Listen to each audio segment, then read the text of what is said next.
Mas pinili pa ninyo yung tradisyon kaysa sa tamang paggamit ng pondo. Dapat mas mabigat, mga kababayan. Bibigyan mo ng mas na bigat or weight yung tamang paggamit ng pondo kaysa sa long-standing tradisyon. Nakita mo ng mali, tapos pagtatakpan mo yung mali kasi may tradisyon tayo na dapat hindi na ini-scrutinize po respeto sa Office of the Vice President. Yung Vice Presidente nga, walang pagrespeto sa co-equal branches ng gobyerno. Yung Kongreso, masyado siyang dominante, walang modo. Saan ka nakakitang Vice Presidenting ganyan? Ayaw nang tinatanong kasi alam na natin kung bakit siya nagagalit. May tinatago po. Sumingaw ng sumingaw yung tinatago niya. 73 million disallowed by COA. Pagkatapos bibigyan ninyo ng kwartang ganyan kalaki. Duplikasyon pa ng mga line agencies ng ating gobyerno. Anong klaseng mga tao kayo? Naturingan kayong mga senador. Mas matatalino pa sa inyo yung ating mga congressmen at tama kong mag-isip kaysa sa inyong mga senador. Sayang pasweldo ng mga mamamayang Pilipino sa inyo. Hindi na kayo makakaulit sa amin kasi ang power ninyo emanates from the people. Without our votes, pipili kami kung sino ang dapat naming sisweldohan. Kaming mga mamamayang Pilipino. Hindi kayo yung masusunod. This midterm election, magre-renew kayo ng inyong kontrata sa amin. We will see to it na matatalo kayo at pipili kami ng mga matitinong senador.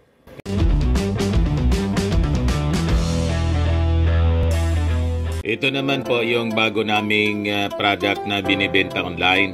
iGlow Serum, whitening po siya. Tingnan ninyo yung epekto sa aking anak na architect before and now. Yung mga inquiries po ninyo, dumiretso na lang kayo sa kanyang Facebook account, Riz Maravillas. Sumaklolo mga kababayan yung mga senador, ilang mga senador, kay Pusit. Nagkakuha mga kababayan ng defenders sa ilang mga senador. Si Inday, sabi ni Jinggoy Estrada po, i-restore na lang daw yung budget ni Inday. Ito, Jinggoy Estrada on OBP budget cut, i-restore na lang.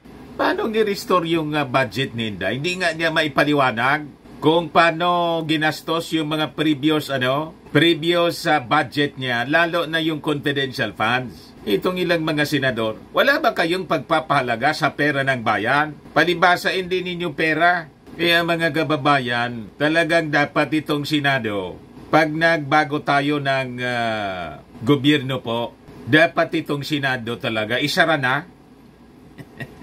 Kulang na po sa ating mga senador, yung mga matitino. Magkikita ninyo sa mga Senate investigations.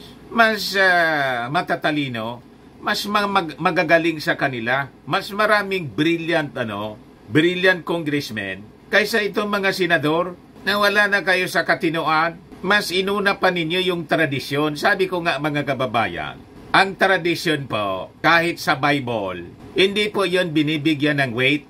Yung tradisyon, yung traditions of men, masinunod mo pa niya, sabi ng ating Panginoong Hesukristo mismo, yung inyong tradisyon kaysa sa utos ng aking Ama. Yan sabi po sa Mark 7 verse 7, for laying aside the commandment of God, ye hold the tradition of men, as the washing of pots and cups, and many other such like things ye do.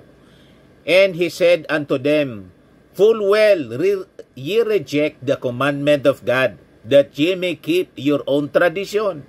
Nakita ninyo mga kababayan? So dapat, kung ano yung tama, doon tayo dapat, mas kumikiling dapat tayo sa tama kaysa sa tradisyon na kagawian na po ninyo. Na tulad ng issue dito, sa pag-approve ng budget ng Vice Presidente na based on tradition daw, hindi na pinahihirapan, wala nang tanong-tanong, approve agad, approve without thinking. Ibuti sana yung nagagamit ng budget po, matino, hindi nga po naipaliwanag ng tama paano ginastos yung confidential funds. Pagkatapos, ayaw ninyong sinusuri Basta i-approve na lang kasi yun ang tradisyon na kagawian ninyo. Mas matino pa dito sa ilang mga senador natin. Si Franz Castro at yung mga congressmen na hindi pumayag po. Isabi nga ni Congressman Abante na isang pastor, matinong pastor, totoong Kristiyano. Kung ako niya masusunod, hindi ko yan bibigyan ng budget si Vice President. I-zero budget ko yan. Tama po. Pero tingnan ninyo itong mga senador, mga kababayan. Ito yung mga defender ni Inday, oh. Kilalanin po ninyo para hindi na makaulit. Si Senator Bato, that's normal. Si Grace po. Pati si Senator Joel Villanueva po, oh. At saka si Jinggoy Estrada, oh. Ito yung sabi nila, mga kababayan. We want a budget that will allow agencies to perform their mandate. Senator Grace po, chairperson of the Senate Committee on Finance, stated that the Senate would assess the Office of the Vice President's OBP budget based on the merits of its proposals, regardless of who leads the office. Sa kanyang statement, mga kababayan, na pinalabas noong Friday, Poe underscored that the Senate's goal is to approve a budget that support the effective delivery of services to the public. Hindi nga po na i-deliver ng Office of the Vice President, pati ng DepEd, nang si Inday pa, yung DepEd Secretary, na binigyan siya ng gusto niyang budget. Bilyon-bilyon na budget po, binigay sa kanya. But despite that, hindi niya na i-deliver yung dapat na serbisyo na dapat niyang ibinigay sa ating mga mamamayang Pilipino. Tapos bibigyan mo ng nire-request niyang budget, hindi nga nagamit sa tama. Kaya tama yung recommendations ng ating mga congressmen. Tapyasan yung budget ni Inday. Yung mga duplication na serbisyo ng Office of the Vice President, ibalik na lang po sa mga concerned agencies tulad ng DOLE, ng DOH, at saka ng DSWD. Kasi yung DSWD, they have their structure. At klarado na yung mga guidelines po sa pagre-release ng pondo. So masisiguro po na maayos yung delivery ng mga services na duplication lang po. Kinuha lang ng Office of the Vice President para magamit niya sa politika. Napakalinaw. Anong sinasabi niyong effective delivery of services ng Office of the Vice President na hindi nga siya naging effective? Kung hindi siya naging effective nang may tama siyang budget, ano ang rason na bigyan pa ng kanyang hinihingi?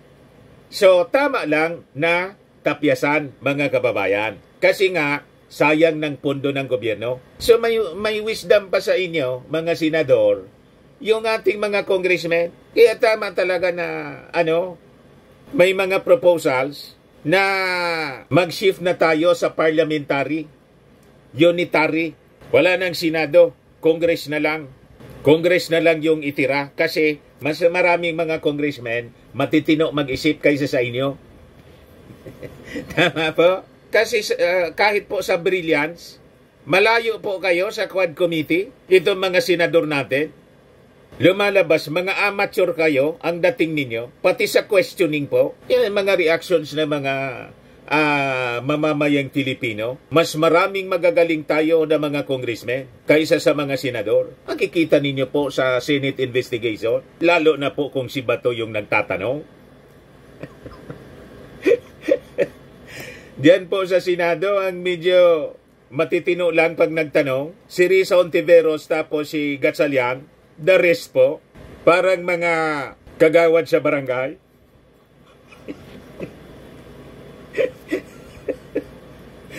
Walang training po sa parliamentary procedures.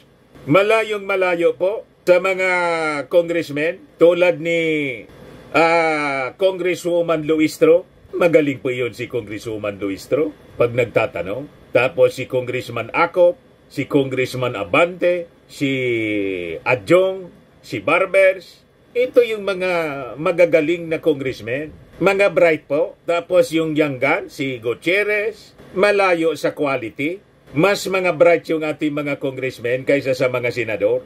Pati sa wisdom po, malayo.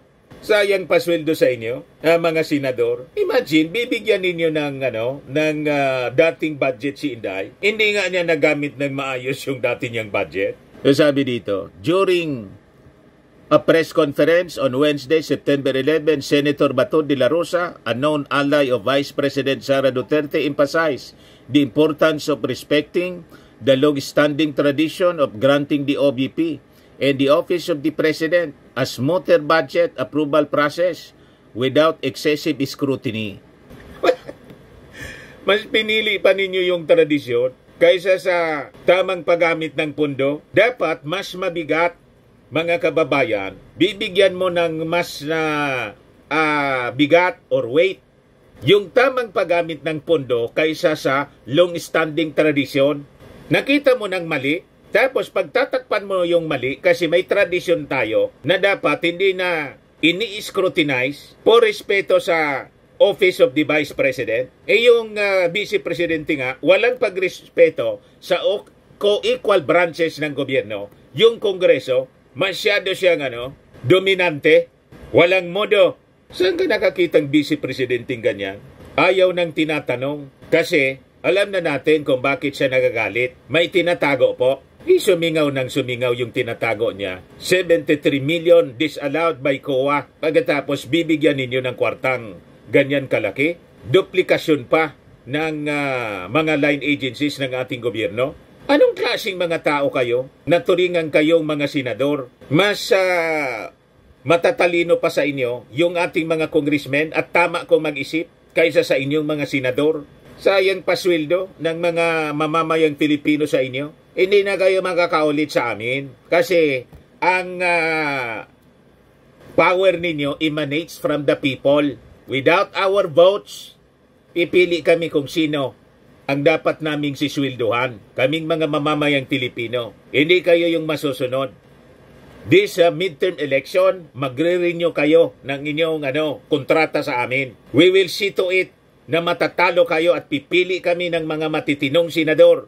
Hindi yung tulad ninyo, ang loyalty ninyo sa mga barkada ninyong walang kakwenta-kwentang mga politiko, pansarili lang yung iniisip. Diyan ka nakakita, binigyan ng pondo para ibili ng pagkain, yung pagkain pinabulok. You see? Yan ang lumabas doon sa congressional investigation. Nabulok yung mga Nutriban, pagkatapos bibigyan ninyo ng budget para sa social services. Yung trabaho ng DSWD, kinuha niya para lang lumobo yung kanyang budget. Tama ba yon?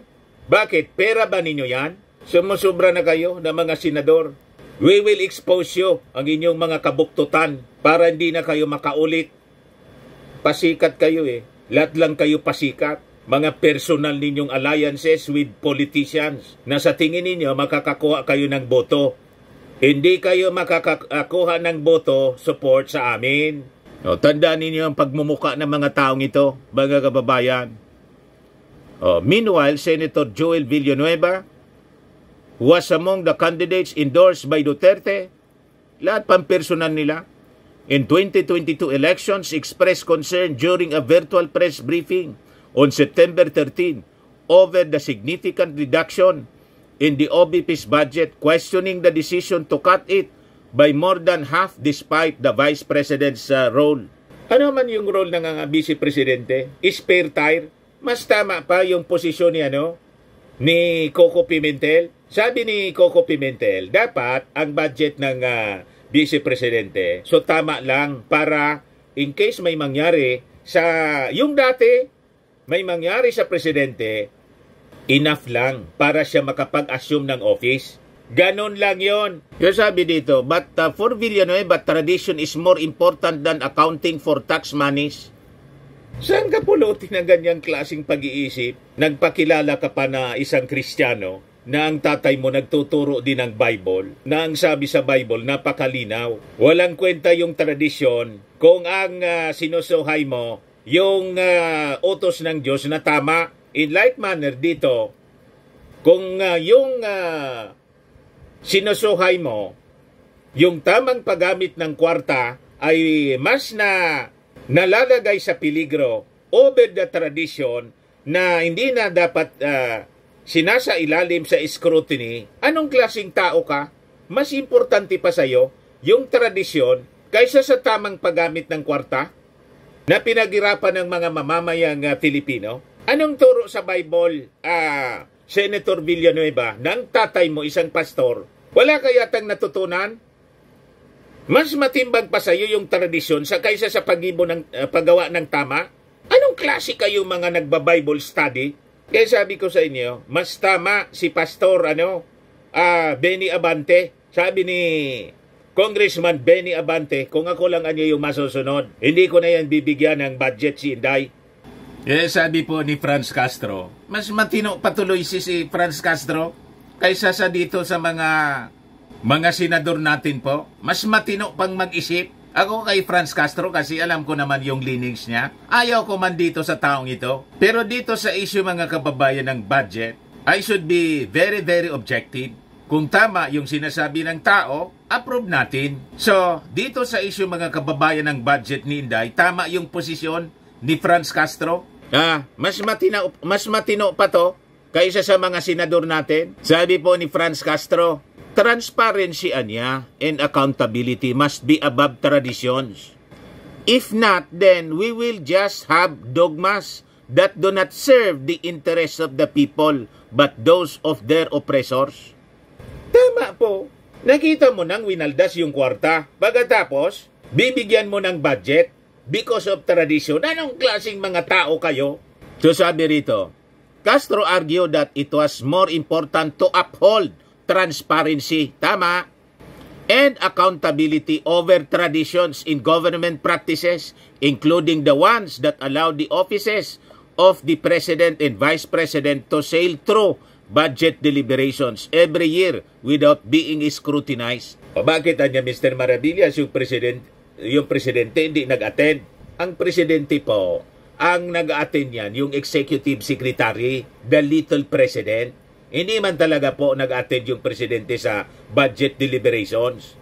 He is represented by the executive secretary to defend the budget of the office of the president. Ngayon, si Inday, anong ginawa? Pwede naman siyang hindi pumunta doon sa second hearing ng kanyang budget at nagpadala na lang siya ng representative niya, yung chief of staff niya sa office of the vice president. Pero ang ginawa po ni Inday, hindi na nag-attend. Wala ni isa na pinadala pagkatapos i-approve ninyo. Kaya tama itong sinabi po ni Congressman Benny Abante. Her not being present here is an insult to this institution. Manila 6th District Representative Benny Abante, Vice Chairperson of the House Committee on Appropriations, criticized the absence of Vice President Sara Duterte during the committee's briefing on the proposed 2025 budget of the OBP.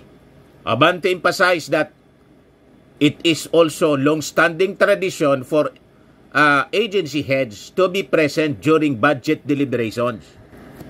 He expressed that by not attending, the Vice President is disrespecting Congress, the institution responsible for scrutinizing the OBP's budget, and stressed that no official, including the President or the Vice President, should insult Congress by ignoring this duty.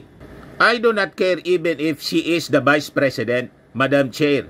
I will not allow that Congress will be insulted by the head of any agency. Yung argumento ng iba, bakit niya dinidikdik yung Office of the Vice President? Totally, wala pong pinadala si Inday. Ni isa, inisnap niya talaga. Kung ayaw niyang matanong, at least nagpadala siya ng representative niya na pwedeng matanong. Yung Office of the President, kung wala yung Pangulo, kasi hindi man talaga nag-attend yung Pangulo, it is the Executive Secretary, the little President, siya ang nagdi-defend ng budget. At kung bakit mabilis yung pag-approve ng budget ng Office of the President, kasi wala man pong nakita yung mga congressmen na winaldas na kwarta. Tama po? Dito po sa Office of the Vice President, maraming nasilip na hindi kaya-aya yung mga congressmen. Yung nirarason nila, Bakit anya noon? Noon kasi wala pa siyang winawaldas, ngayon mayroon na. Tama pa? Yeah, tama po itong sinabi ni Castro, ni Franz Castro. Mas matino pa siya. Sabi ni Franz Castro, there is no law anya that requires legislative traditions be prioritized over public accountability. But the Constitution mandates the accountability of public officers in the 18 sections of Article 11. Section 1 of Article provides public office is a public trust. Public officers and employees must at all times be accountable to the people, serve them with utmost responsibility, integrity, loyalty, and efficiency, as with patriotism and justice, and lead modest lives. The Supreme Court has also repeatedly ruled over the years that public accountability be enforced in the government. Notable cases include Aurelio versus Aquino and Garcia versus Board of Investments.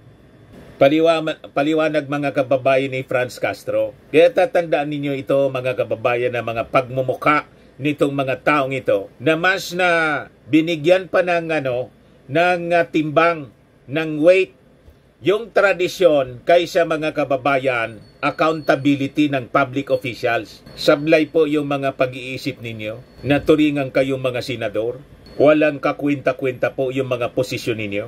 Nakakahiya ang pinagsasabi po ninyo. Wala kayong karapatan na manatili pa dyan sa posisyon ninyo bilang mga senador. Kaya pagdating ng eleksyon, tatanggalin namin kayo dyan.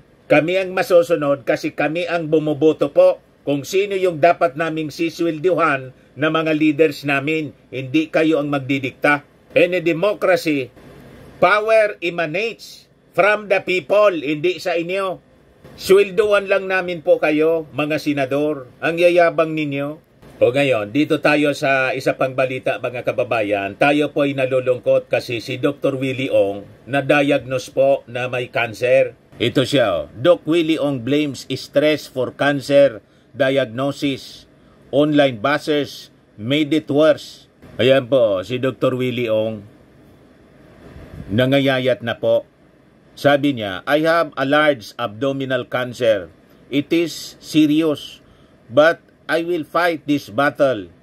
Para sa lahat ng cancer patients sa Pilipinas, gagaling tayo ng sabay. Ay maganda kay Dr. Willie Ong kasi positive siya kung mag-isip despite ng karamdaman niya po. Kaya lang, sabi niya, na-stress siya. Lumala yung kanyang sakit dahil po sa mga bashers. So sabi dito sa balita, Ong open up about his health struggle in Facebook video revealing he has been diagnosed with a 16 centimeter sarcoma in his abdomen. The very big and aggressive tumor is hidden between his heart and his spine, creating blockages including his esophagus. So sabi dito, nag-undergo na siya sa chemotherapy.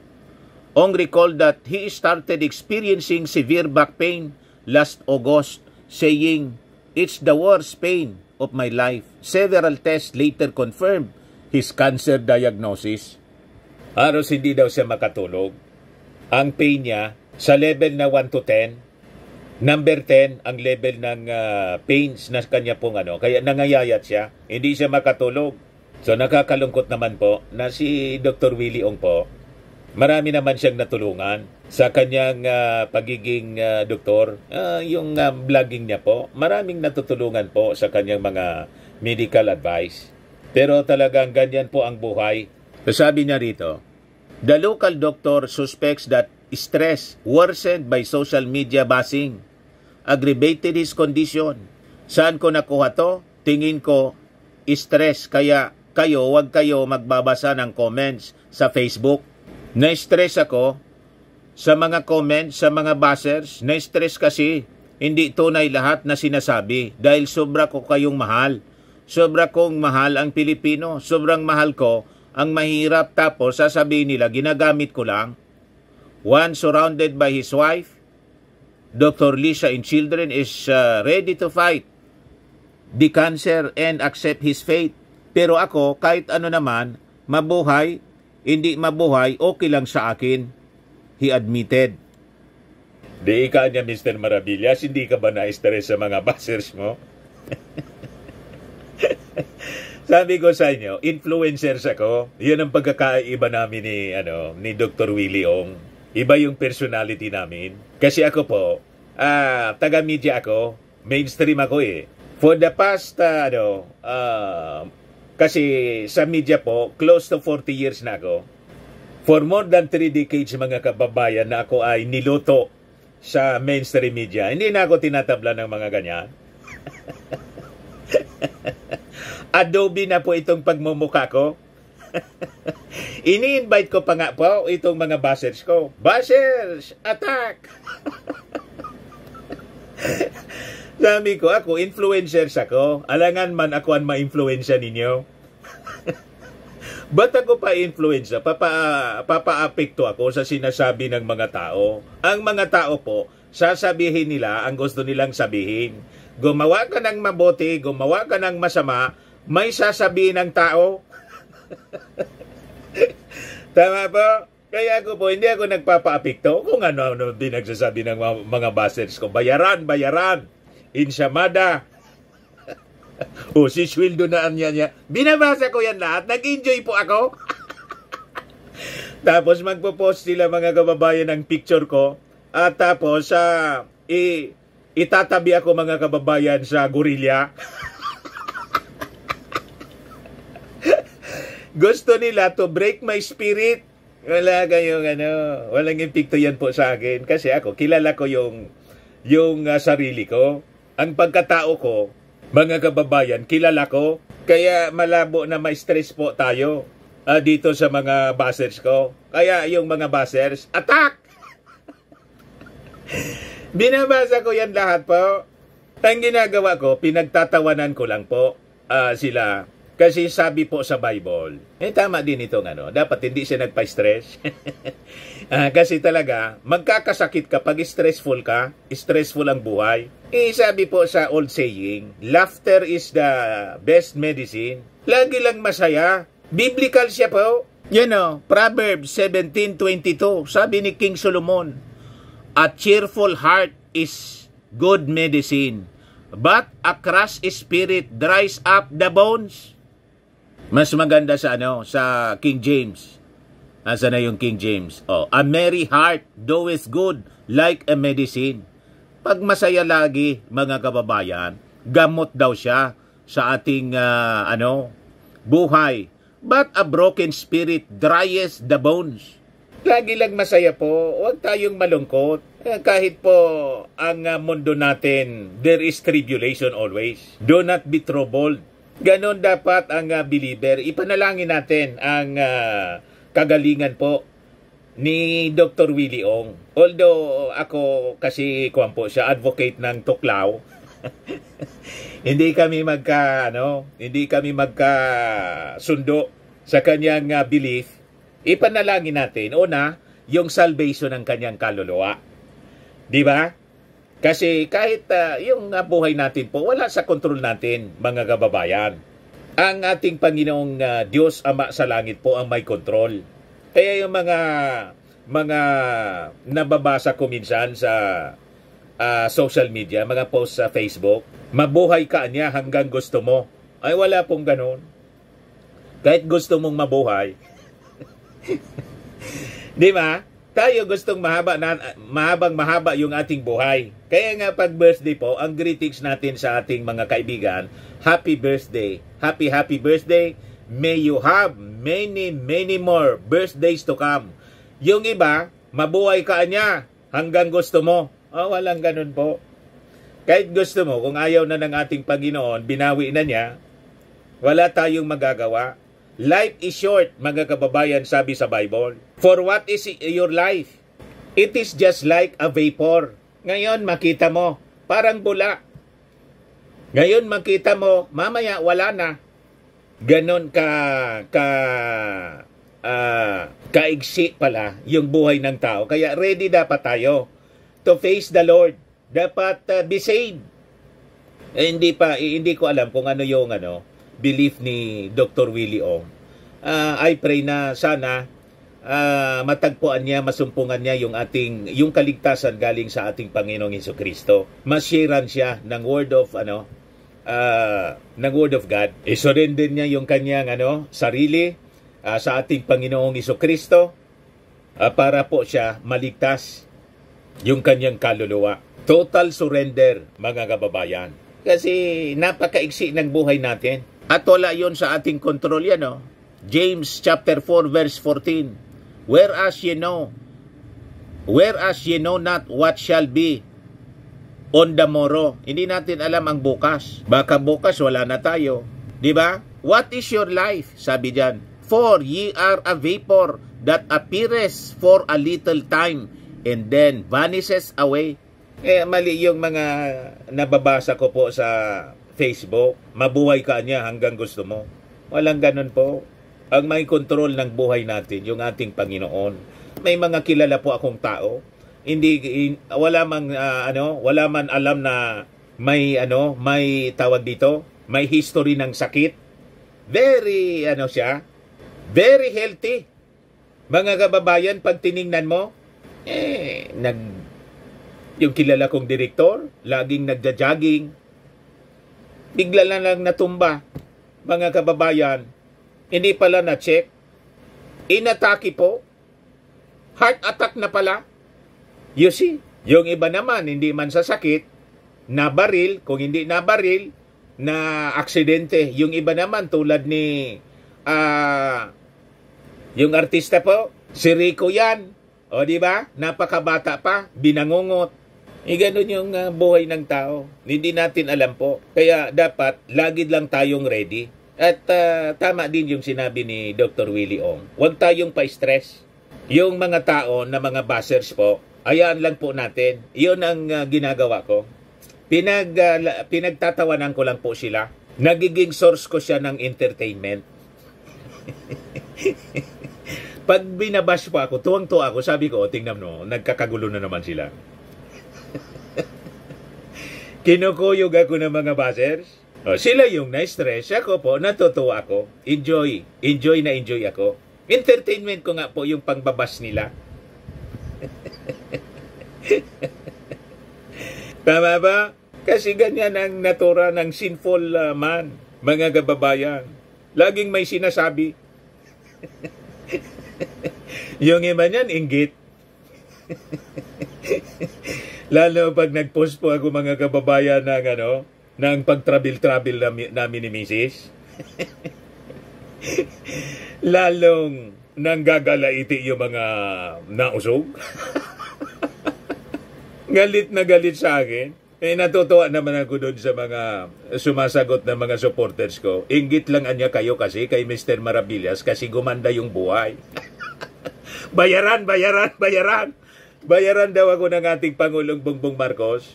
O di wow. Di ba? Itanong ninyo. May nakita kayong payroll ko? Kung naka-payroll ba ako sa Presidential Communications Office, sa Palasyo Malacanang, o kung hindi kay Lisa Marcos? Si Lisa Marcos, malamang nanonood sa mga videos ko. Yung ating Pangulo, ganun din. Si Mrs. Imelda Romualdez Marcos ang nakadiscovery sa akin. Kaya ako po, in-invite ng ganyang personal assistant para sa isang salo-salo. Doon nagsimula.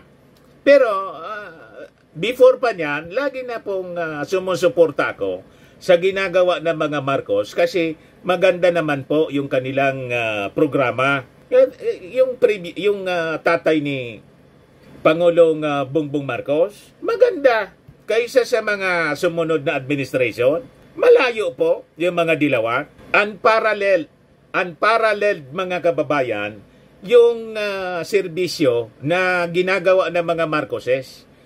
Kung ikukumpara mo siya sa mga naging leader natin, that includes itong si Maudigs. Yan ang katotohanan. Kaya galit na galit sila. O, di ba? Ako naman, basta't maganda yung ginagawa, we have to support our leaders. Ganun po. And we pray for the success ng ating mga leaders sa pamumuno ng ating bansa. Kasi nga po, we belong to one ship. Pag hindi nagtagumpay yung ating Pangulo, damay po lahat. Tayo lahat damay. Kaya ang dapat na ginagawa ng isang totoong mananampalataya, pray for our leaders. Success ng ating mga leaders. Iba kita niya si Inday. Binoto ko po si Inday, kaya lang, hindi man tumitino sa kanyang serbisyo. Pero po, ako, ayoko naman na, hindi ako nag-wish ng masama kay Inday. Hindi tulad ng itong mga supporters ni Inday, na laging nag-wish ng masama sa ating Pangulong Bongbong at sa First Family. Natapilok lang po yung First Family. First Family. Natapilok lang si Lisa Marcos po doon sa Ilocos. Tuwang-tuwa na po yung mga nausog. Hindi nila alam, pag nag-wish ka ng masama sa kapwa, pag narinig yan ng ating Panginoon, baka ikaw yung samain. Di ba? Masama po ang mag-wish ng masama sa kapwa, even to your enemies. Alam ba ninyong ganon? Anyway, yun po mga kababayan. Ano mga basers? Basers, attack! Walang epekto po yan sa atin, mga pambabas. Sa mga naghanap ng malinis and spacious fitness gym, pumunta lang po kayo sa aming Colossal Fitness Gym. We also offer Grab Car Rental with our brand new 2023 model ng Toyota Innova. We also accept booking for those who are planning to travel via PAL, Cebu Pacific, and other airline companies, local and international, and bills payment for Meralco Bills, PLDT, Aleco Bills, etc. Ang Colossal Fitness Gym is located at 3rd floor Security Bank Building, Landco Business Park, Legazpi City, Albay. For inquiries, look for Chilon Maravillas. Contact number 0966-802-0949. Yan yung aming Innova. Lagi na pong matao sa amin. Pati mga foreigners po, tingnan ninyo. Mga British tourists sila. Ang lalaki ng katawan na, mga kababayan, nag-gym sa amin. Ito naman po, Indian National. Ito mga mga European sila. Ito naman yung bago naming product na binibenta online, Eye Glow Serum. Whitening po siya galing sa South Korea. Tingnan ninyo yung epekto sa aking anak na architect entrepreneur, Riz Maravillas. For inquiries, look for Riz Maravillas on FB. Ito naman po, Firmax Firming and Lifting Cream. Pinapahid po ito sa mga pulses and affected area. Mainam po ito sa mga pains at paninigas na mga kaso-kasuan. Ito po, Automax Radiant Serum. Sa mukha naman yung application. Anti-aging po siya. You will look 10 years younger than your age. Sa mga cancer patients naman po, baka lang gusto ninyo itong itry. Nengxia Red Mix Fruit Drink. Hindi man po siya gamot, food supplement siya. Kaya lang, gawa siya mga kababayan sa goji berry. Yung goji berry may anti-cancer properties. Yung mga inquiries ninyo, dumiretso na lang kayo sa aming messages sa Facebook para masagot namin agad. Ayos po, ako po si Dante Maravillas. Bye-bye. God bless.